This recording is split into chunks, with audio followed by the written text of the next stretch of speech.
जय श्री राधे, जय श्री कृष्णा। आप सबका हमारे YouTube चैनल लड्डू दीवानी पर बहुत बहुत स्वागत है।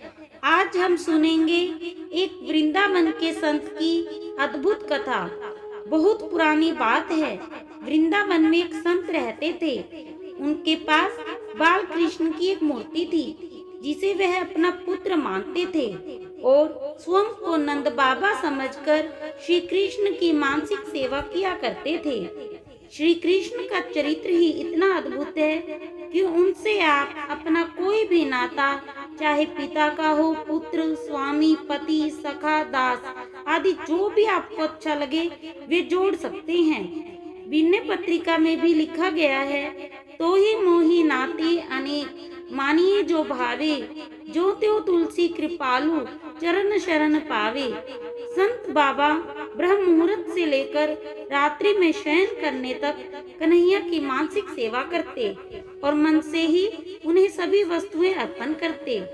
प्रातःकाल ही लाला को भूख लगी होगी, ऐसा सोचकर कन्हैया के लिए दूध, मलाई, मिश्री का मानसिक रूप से प्रबंध करते। दोपहर में लाला से पूछते क्या खाएगा, वही तैयार करते।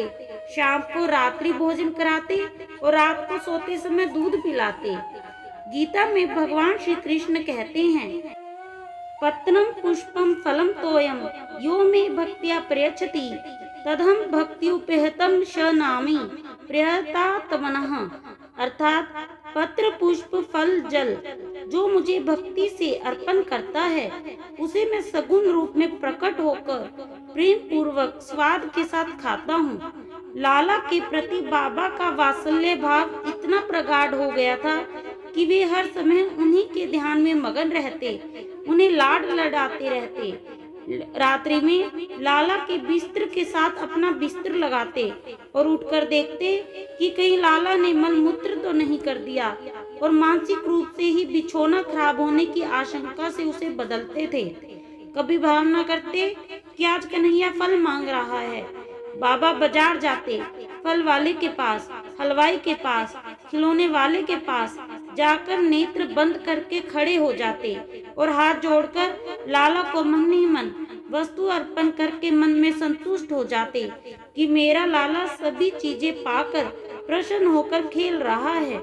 कभी उन्हें लगता कि नटखट कन्हैया मेरी दाढ़ी खींच रहा है और वे उसकी चुटकी लेकर अपनी दाढ़ी छुड़ाते।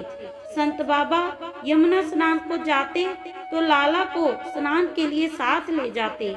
एक बार बाबा के कपड़ों में उलझकर लाला यमुना में गिर गया तो वे अपने को धिक्कार कर रोने लगे, कहने लगे अब मान जा और बता दे कि तू कहाँ पर है। तब उन्हें पानी में एक जगह लाला का आभास हुआ तो वे यमुना में कूदकर उसे बाहर लाए। लाला को पहुंचकर पुचकारते हुए नए वस्त्र पहनाए और रोने लगे। उन्हें लगा लाला उन्हें पुचकार रहा है।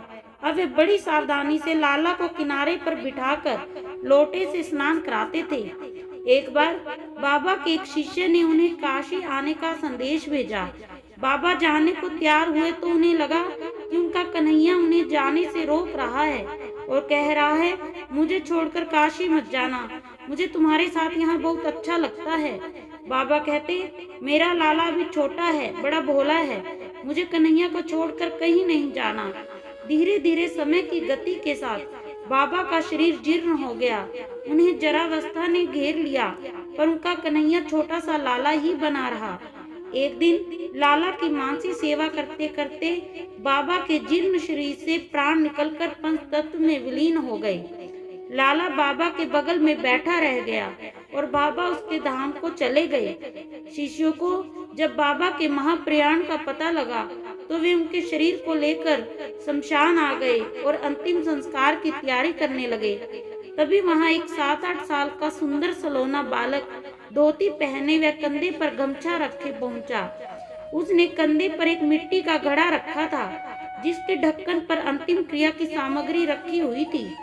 आगंतुक बालक ने शिष्यों से कहा, ये मेरे पिता हैं, मैं इनका मानस पुत्र हूँ, इसलिए इनका अंतिम संस्कार करने का मेरा अधिकार है। पिता की अंतिम इच्छा पूरी करना मेरा धर्म है। मेरे पिता की बहुत दिनों से गंगा स्नान करने की इच्छा थी। परंतु मेरे छोटे होने के कारण वे मुझे छोड़कर नहीं गए, इसलिए मैं यह गंगा जल का घड़ा लेकर आया हूँ। सभी उपस्थित जन उनकी बात सुनकर स्तब्ध रह गए। उस बालक ने बाबा के शरीर को स्नान कराकर चंदन लगाया, फूल माला आदि पहनाकर उनका पूजन वंदन किया, फिर परिक्रमा कर अंतिम क्रिया की। सभी लोग देखते रह गए, किसी की भी उन्हें रोकने टोकने की हिम्मत नहीं हुई। कुछ ही देर बाद वह बालक अदृश्य हो गया। तब जाकर शिष्यों को याद आया कि बाबा के तो कोई पुत्र था ही नहीं। हाँ, बाल कृष्ण को ही वे अपना पुत्र मानते थे। कन्हैया ही पुत्र बनकर आया और पुत्र धर्म का निर्वाह कर चला गया। गीता में भगवान श्री कृष्ण ने कहा है, तेषामहं समुद्रता मृत्यु संसार सागरात भवामि न चिरात पार्थ मया वेशित चेतसाम।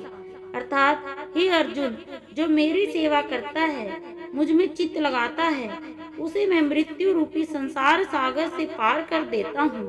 अर्थात वे शीघ्र ही मुझे प्राप्त हो जाता है।